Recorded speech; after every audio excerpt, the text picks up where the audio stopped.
അയ്യോ,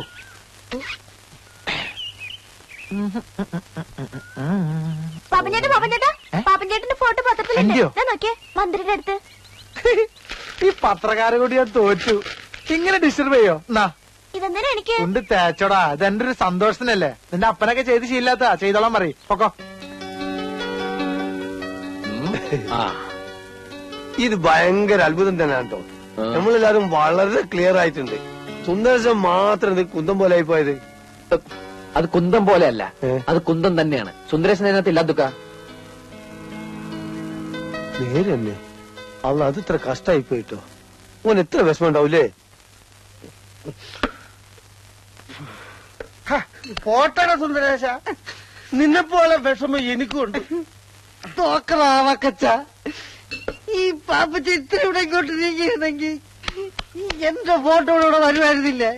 ഇപ്പൊ എന്റെ കുന്തം മാത്രമല്ലടാ ഇവിടെ ഉള്ളൂ. നിന്റെ കുന്തമെങ്കിലും ഉണ്ടല്ലോ, എന്റെ അതുകൂടിയില്ല. എന്റെ ആ പാപ്പച്ചൻ തള്ളി മാറ്റി. ഏയ്, പാപ്പച്ചൻ പാവാടാ.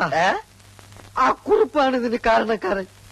അയാൾ എന്റെ റേഷൻ കടയിൽ നിന്ന് സമയാസമയം റിഹേഴ്സലിന് വിട്ടിരുന്നെങ്കിൽ ഈ ദുഷന്തന്റെ വേഷം എനിക്ക് തരാമെന്ന് പാപ്പച്ചൻ പറഞ്ഞിരുന്നതാണ്. എങ്കിൽ എന്റെ ഫോട്ടോ ഇവിടെ നടുക്ക് വരുമായിരുന്നില്ലേ? എനിക്കിന്ന് കുറിപ്പിനോട് രണ്ട് സംസാരിക്കണം. എന്തോന്ന് നാടകം കണ്ട അമ്പട്ടനും അണ്ടനും അടകോടനും ഒക്കെ ഇവിടെ നാടകം കളിക്കാൻ നടക്കണേ.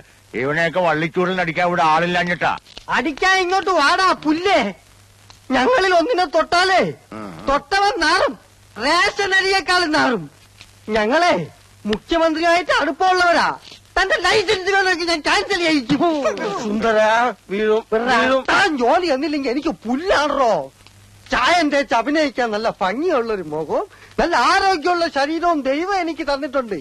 കലാകാരൻ മണ്ണെണ്ണയാണോ? മണ്ണെണ്ണ അത് ഈ ലോകം മുഴുവൻ കത്തി പറയും. താൻ വെറും കോതി കോതമ്പ്. തന്നെ നാളെ ജനങ്ങൾ ഇങ്ങനെ കൊത്തി കൊത്തി കൊത്തി കൊത്തി തിന്നും. സുന്ദര നീ മിണ്ടരുത്, മിണ്ടരുത്. സുന്ദരശ വീട്ടു പോ. എന്നെ തൊട്ടു പോകരുത്. എനിക്ക് ഇങ്ങനത്തെ സംസാരിക്കാൻ. കള്ളടിച്ച് ഇവിടെ കിടന്ന് ബഹളം ഉണ്ടാക്കരുത്. വീട്ടിൽ പോടാ, വീട്ടിൽ പോ. പത്രത്തിൽ ഫോട്ടോ വന്നെന്ന് കരുതി നീ കൂടുതൽ സൈൻ ചെയ്യില്ലേ? ഒരു ചാക്ക് റേഷൻ പഞ്ചസാര പലചരക്ക് കടക്കാരൻ ദിവാകരനും മറച്ചു വിട്ട കാര്യം ഞാൻ ആരോടും പറഞ്ഞിട്ടുണ്ടോ? പറഞ്ഞിട്ടുണ്ടോ? നല്ല പുഴുക്കലരി വന്നപ്പോ പാരവണ്ടിക്ക് രാഖി രാമായണം തന്റെ വീട്ടിലെത്തിച്ച ഞാൻ ആരോടും പറഞ്ഞിട്ടുണ്ടോ? ഈ നിമിഷം വരെ പറഞ്ഞിട്ടുണ്ടോ? പറയൂല. അതാണ് സുന്ദരേശ്. ഒരു ഫുൾ ലീവ് പോയിട്ട് ഒരു പൈന്റ് ലീവെങ്കിലും ഞാൻ തന്റെ അടുത്ത് ചോദിച്ചിട്ടുണ്ടോ? ചോദിച്ചിട്ടുണ്ടോ? പൈന്റ് പോട്ടെ, ഒരു കോട്ട് ലീവ് ഞാൻ ചോദിച്ചിട്ടുണ്ടോ? വീട്ടിൽ പോയാൻ പാപ്പറ്റം പറഞ്ഞാൽ ഞാൻ കേൾക്കും. ജവൻ കലാകാരനാ. കലാകാരന് കലാകാരന്റെ അടുത്ത് ബഹുമാനമുണ്ട്. നീ പാപ്പച്ച അടുത്ത നാടകത്തിൽ നായകനായിട്ട് അഭിനയിച്ച് എനിക്ക് അവന്മാരുടെ പ്രതികാരം ചെയ്യണം. ശരി ശരി ശരി, നീ വീട്ടിൽ പോ. പറഞ്ഞാൽ ഞാൻ പോവും. ട്രൗസർ ഇടാണ്ട് പോടാ. ഇങ്ങനെ വീട്ടിൽ പോടാ. അങ്ങോട്ട് ഒന്ന് വേഗം കയറാ. ഒരു പെണ്ണ് വരുന്ന പറഞ്ഞ മണിക്കൂർ 4 വെള്ളത്തിൽ കിടക്കണേ. എടാ നോക്കിയിരിക്കാതെ വല്ലപ്പോഴൊക്കെ ഇറങ്ങി ഒന്ന് കുളിക്കണ. അയ്യടാ ഞാൻ കുളിച്ചതാ. തമാശക്കാരൻ അവന്റെ എന്നെ മുണ്ട് വളർത്തിട്ട് എടുത്ത് പിടിച്ചിട. പയ്യൻ ഇങ്ങോട്ട് വരാൻ മുണ്ട് പിടിച്ചിട.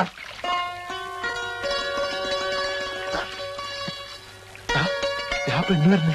ആരെങ്കിലും വരികയാണെങ്കിൽ ഒന്ന് വിസരിച്ചേ. അത് ഞാൻ ഏറ്റവും മോനെ.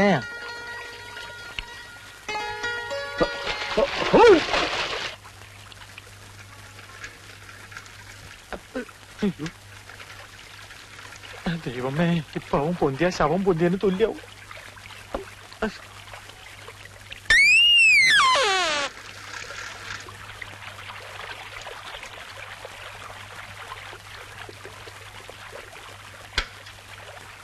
നിന്നോട് ഞാൻ പലവട്ടം പറഞ്ഞിട്ടില്ല ഇവിടെ വന്ന് കുളിക്കരുതെന്ന്. കണ്ട എംബോക്കികളൊക്കെ വായി നോക്കിയേക്കണാട്ടില്ലേ? കേറി പൊടി. അവൾക്ക് കുളിക്കാൻ വീട്ടിലെങ്കിലും വെള്ളമില്ലാഞ്ഞിട്ടല്ലേ? ഞാൻ പൊടി. മേലാലി നിങ്ങൾ ആവർത്തിച്ചാലുണ്ടല്ലോ എന്റെ സ്വഭാവം നിനക്കറിയാലോ. എന്താടാ വന്ന് നാടകങ്ങൾ ഇവിടെ തുടങ്ങിയോ? ഞാൻ പശുവിനെ കുളിപ്പിക്കാൻ വന്ന. പെണ്ണുങ്ങൾ കുളിക്കുന്ന കടവിലാണോടാ പശുവിനെ കുളിപ്പിക്കുന്നത്? പശു പെണ്ണായതുകൊണ്ട് പെണ്ണുങ്ങൾ കുളിപ്പിനോടത്ത് കുളിപ്പിച്ചു. പശു കാളയാണെങ്കിൽ ആണുങ്ങൾ കുളിപ്പിനോടത്ത് കുളിപ്പിക്കും.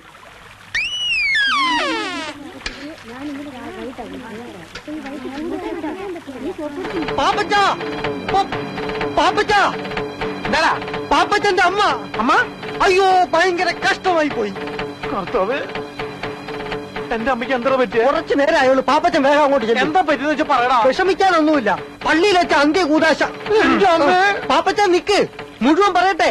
പള്ളിയിൽ വെച്ച അന്ത്യകൂദാശ കൊടുക്കാൻ പോയ നേരത്തെ അച്ഛന്റെ മേടയിൽ കള്ളം കയറിയെന്ന് പാപ്പച്ചന്റെ അമ്മ എന്ന് പറഞ്ഞു. ഞാനത് പറയാൻ തുടങ്ങിയതാ.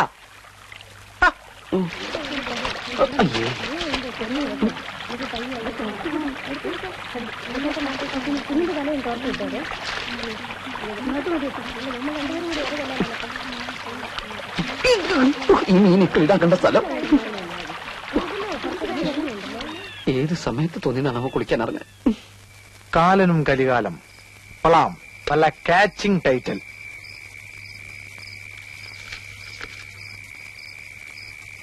കൂരാകൂരിട്ടത്ത് കറുത്ത പോത്തിന്റെ പുറത്ത് കയ്യിൽ കയറുമായി വന്നു കാലൻ.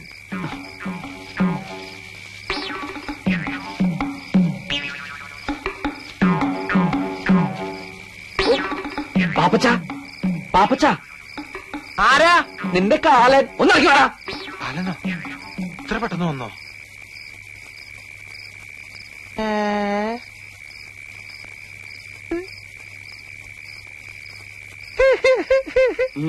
സൂപ്പർ ആയിട്ടാ.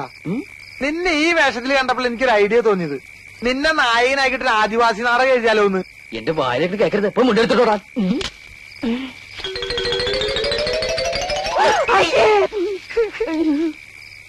ആദിവാസി നാടകം മാത്രല്ലടാ, ആദിഭാവത്തിന്റെ സെക്കൻഡ് പാർട്ട് എടുത്താലെന്ന് ആലോചിക്കാ.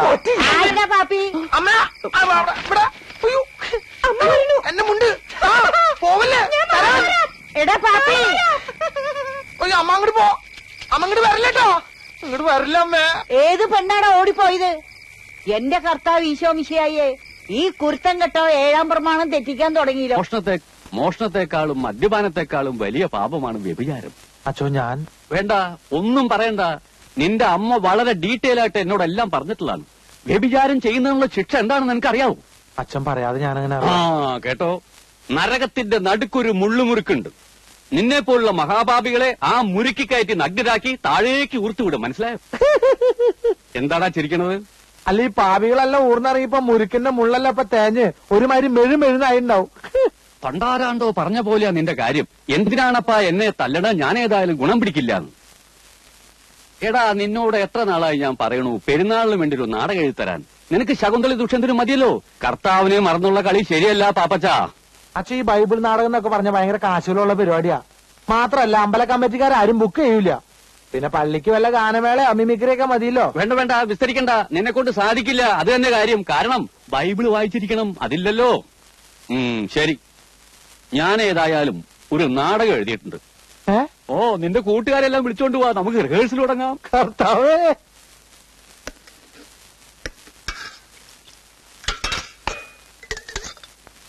സ്വന്തമായിട്ടൊരു നാടക ട്രൂപ്പ് തുടങ്ങണമെന്നായിരുന്നു ആഗ്രഹം. എന്ത് ചെയ്യാം, ഇറക്കാൻ കാശ് വേണ്ടേ? എടാ, എനിക്ക് നായകവേഷം തരുന്നുണ്ടെങ്കിൽ ഈ ചായക്കൂടെ വരെ വിറ്റ് ട്രൂപ്പ് തുടങ്ങാൻ സമ്മതിച്ച ആളല്ലേ ഞാൻ. ചതിക്കല്ലേ അബ്ദുക്ക, നിങ്ങൾ ഈ ചായക്കട വിറ്റാ പിന്നെ ഞാൻ അവിടെ പോയി പണിയെടുക്കും. ആരുടെ മയ്യത്തായി പേപ്പറാണ്, പുതിയ ന്യൂസ് ഉണ്ട്. ഫാദർ വട്ടക്കുഴി എല്ലാവരും പള്ളിയിലോട്ട് ചെല്ലാൻ പറഞ്ഞു. ഫാദർ പുതിയ നാളെ തുടങ്ങി.